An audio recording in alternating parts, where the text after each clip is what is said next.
My name is Ari Bradshaw. I am the president of the North Valley Young Republicans here in Phoenix, Arizona. So you see our booth. What do you think of it? I love this. I think foreign affairs are incredibly important. More Americans should pay attention to what's happening around the globe. And nowhere is more important globally than what's happening in China. It's the most populous country. It's the world's largest economy. There's, by some metrics, America is still the largest, but in many respects, what happens in China is critical to what happens across the entire world, especially here in America. A lot of our economy is determined by what happens in China. And so seeing there be a strong effort of Chinese nationals living in the United States and American allies to bring about a more democratic, a more capitalist future in China that thwarts kind of these big interests, these corporatists, these, neo-fascist or communist influences within the Chinese Communist Party. I think it's great to see. I want to see it grow more and more and more. I think that we can't let up on the gas. We have to add more fuel to the fire. What is your impression of the Chinese people who are working here? Are they nice people? Oh, of course. I mean, I've throughout all my schooling, both middle school and high school, we had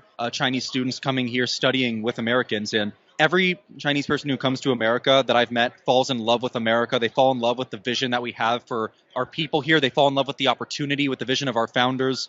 And I think that when they come here, they are like, wow, I wish that some of these ideas could be taken back to my homeland. I think a lot of what I found talking to Chinese nationals living in the United States is that they're shocked because they didn't even know that you could have the types of freedoms that you have here. They didn't even understand that, the right to defend oneself and to bear arms, that could be a right. That's something that could be innate. That could be considered a God-given or natural universal right. Concepts like that, I think, are important to share, to spread, and to have people understand the underlying philosophical framework behind why people hold these things to be free. Often in foreign countries, especially in some of these more collectivist ones like China, the notion of freedom is a lot more attributed to positive freedom, where it's yours.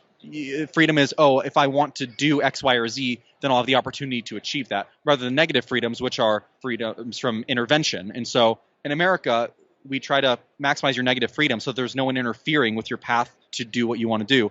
But in other countries, they have, false notions of positive freedom, which are always fleeting. You can't guarantee that someone, positive freedom would be, I want to go be a doctor. That would be you have the freedom to go to schools, do well in all of them, and then study to be a doctor, etc. And that's not a freedom you can write into law, but that's freedom you can try to maximize by enabling the negative liberties to remove the barriers from people becoming that. And I think that's a big distinction in liberties that, the Americans value our negative freedoms a lot more. And if we could spread the reasons why, that would have a great cascading effect across the world.